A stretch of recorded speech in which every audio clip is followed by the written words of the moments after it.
Doha round is supposed to promote the interest of developing countries. And that position has been advanced by many Latin American countries, including Argentina and Brazil and India and South Africa. And those interests, from their perspective, have not been met. So negotiation has been prolonged without conclusion. At the same time, because the countries could not conclude in the Doha round, they studied out the regional trade agreements outside the WTO. So that has created certain dynamics that may or may not support developing interests. Because not only developing countries doing that, but also developed countries are joining regional trade agreements. So yes, trade and economic integration has positive impacts. But on what terms? Are those terms serve the interest of developing countries as well as developed ones? So that's the question that has to be raised. Okay. What about then the current rules of WTO? We do have rules on tariff binding.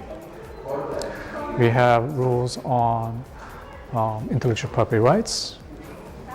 So WTO rules have a significant impact on the ability of countries to take and adopt trade-related development policies. In other words, under WTO, countries can do or cannot do certain things to promote development.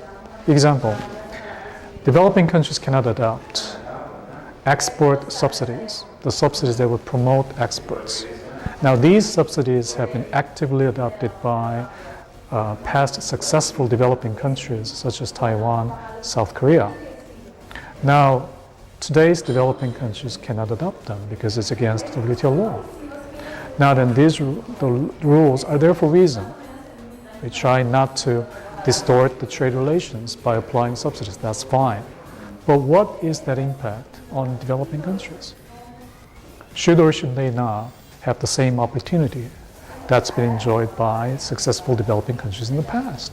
So these are the questions that have not been resolved. So my presentation discusses that.